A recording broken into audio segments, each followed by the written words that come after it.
O efeito borboleta é um efeito que está associado a um ramo da matemática chamado teoria do caos. Esse efeito ele ganhou uma certa popularidade assim, em filmes, séries, por causa do caráter imprevisível que está associado a esses sistemas caóticos. Vamos começar com um exemplo que pode ilustrar um pouco essa ideia que está relacionada com o efeito borboleta, tá?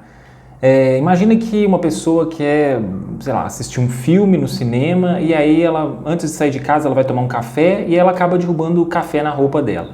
Aí ela vai ter que trocar de roupa e tal, e aí ela perde um tempo e acaba chegando atrasada e não consegue pegar a sessão do filme que ela queria assistir. Então a pessoa quer assistir um filme, vamos supor um filme de terror.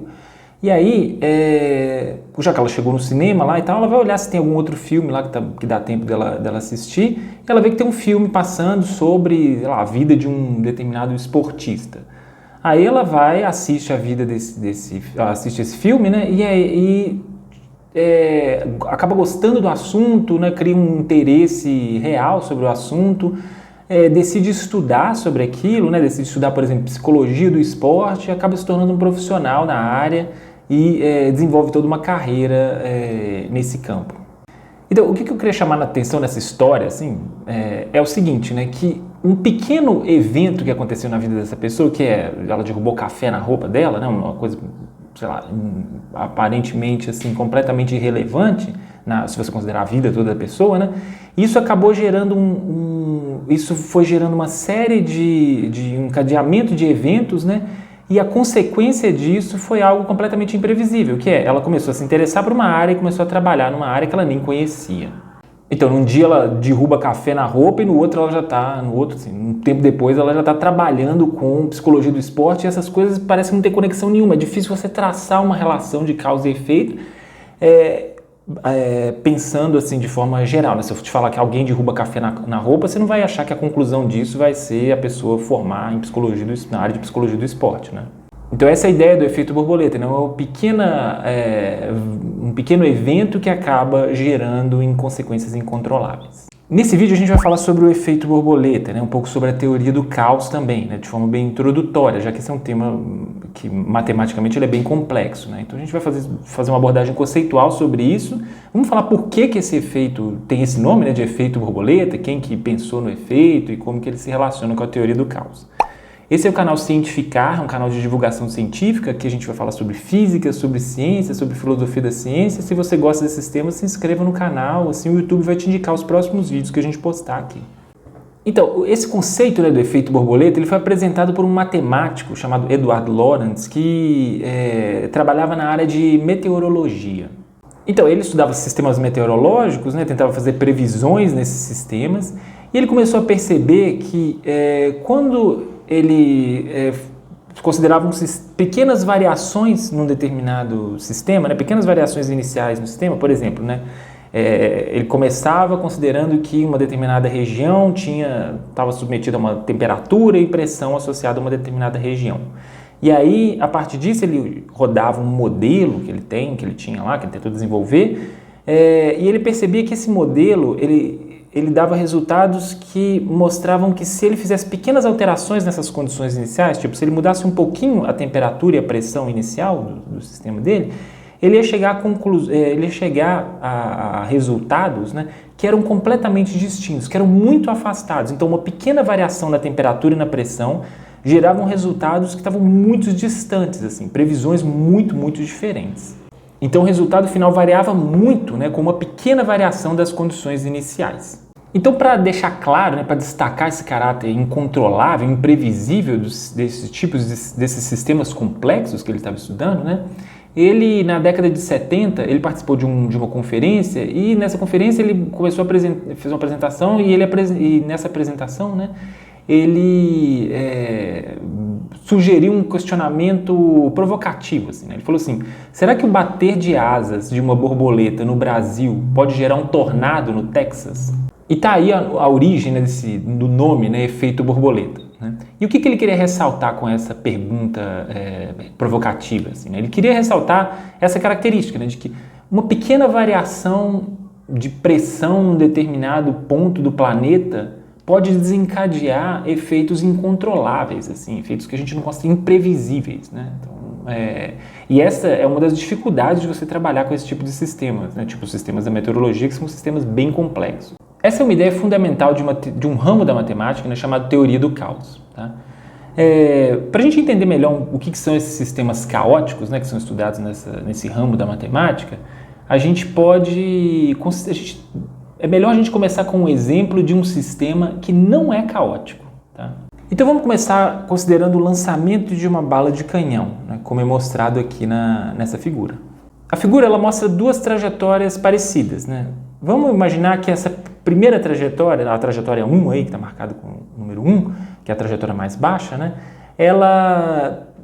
A gente consegue, a bala vai descrever essa trajetória quando a gente faz o lançamento com uma determinada velocidade inicial. Agora, se a gente fizer uma ligeira alteração na velocidade inicial, se a gente aumentar um pouquinho a velocidade inicial de lançamento, a gente vai obter a segunda trajetória. Então, uma pequena variação das condições iniciais, que nesse caso são as velocidades iniciais, né? Então, o primeiro lançamento com uma velocidade inicial, aí eu aumento um pouquinho a velocidade inicial e faço o segundo lançamento, eu vou obter trajetórias que são bem parecidas, né? Ou seja, uma variação pequena das condições iniciais resulta em uma pequena variação do resultado final do processo. Então, nesse caso, a gente não tem um sistema caótico, né? O lançamento de um projétil é um sistema simples, ele não é um sistema caótico. Agora vamos considerar o exemplo de um sistema caótico, né? Imagina que você faz, um formato de concha numa das mãos, tipo assim, e aí você vai pingar uma gota na parte de cima da sua mão. A gota ela vai cair ali na sua mão e ela vai seguir alguma trajetória, né? Aí depois disso, aí você olha lá, percebe, olha qual trajetória ela seguiu e tudo, guarda isso e aí enxuga a parte de cima da sua mão e pega uma segunda gota e solta a segunda gota em cima da sua mão de novo. Só que agora você muda um pouquinho a posição inicial. Você nem precisa fazer esforço para isso, porque se você tentar jogar na mesma posição, você nem vai conseguir, porque você vai ter uma pequena variação, né? Mas imagina que você cria uma pequena variação ali inicial, então você vai lançar a gota numa posição um pouquinho diferente da posição do lançamento anterior. E aí a gota, quando ela cai na sua mão, ela pode percorrer uma trajetória que é completamente diferente da primeira trajetória. Então uma pequena variação na condição inicial, né, que aqui no caso é a posição de lançamento, uma pequena variação na condição inicial gera grandes variações no resultado final.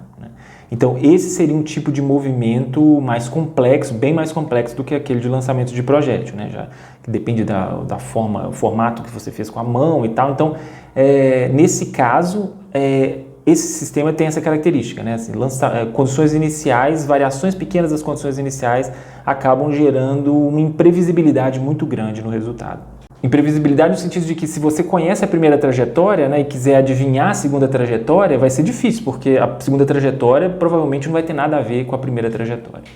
Esse exemplo de sistema caótico que eu acabei de mencionar aqui, né, ele, na verdade, ele foi usado num filme, né, num filme famoso chamado Jurassic Park, né, o primeiro dos Jurassic Parks lá da década de 90. Se eu me lembro bem, essa discussão sobre teoria do caos, né, esse exemplo é dado por um personagem do primeiro filme que é um matemático, né? E aí ele dá esse exemplo porque os personagens lá no filme eles estavam discutindo sobre o fato de que a experiência que eles fizeram lá no filme com os dinossauros, lá recriar dinossauros e tal, ela teria efeitos incontroláveis, né? Eles não conseguiram controlar qual seria o resultado daquilo. E essa era o matemático defendia essa tese, né? Que acabou se provando verdadeira, né? Por causa da confusão que gerou a criação dos dinossauros lá, e essa é a história do filme, né? Um outro filme que também usa esse conceito, né, é um filme chamado O Efeito Borboleta, né? Aí nesse filme o personagem principal ele consegue de alguma forma viajar no tempo e ele viaja no tempo com alguns objetivos lá do filme e tal, mas ele viaja no tempo e ele quer criar alterações na vida dele, né? Então assim, ele pensa assim, pô, se eu viajar para tal época e mudar tal acontecimento da minha vida, aí a minha vida vai ser, sei lá, melhor, vou estar numa situação melhor e tal. E aí ele começa a fazer isso. Só que quando ele faz isso, né, então ele volta no tempo, cria uma alteração e volta pro tempo de onde ele estava, né, para a linha de tempo, pro período, pro ano em que ele estava no início. E aí quando ele volta, ele vê que aquela alteração que ele provocou no passado, quando ele viajou no tempo, né, a alteração que ele provocou no passado, ela gerou outros efeitos que ele não esperava. E aí a vida dele virou uma bagunça, aí ele tenta consertar, esse troço vai virando uma bagunça generalizada. Lá ele não consegue mais consertar as coisas. Sei lá, não lembro também como é que acaba o filme, mas é mais ou menos isso. Assim, a história, a ideia é essa, né? Então eles exploram esse efeito borboleta nesse filme dessa maneira, né? Mostrando que se a vida seria um sistema super complexo, né? Assim, então, se você pensar a sua vida, ela tem vários elementos ali que, se você alterar algum elemento do passado, né, a consequência disso é algo completamente incontrolável, né? Você não consegue prever, completamente imprevisível, né? E essa é a ideia fundamental do efeito borboleta.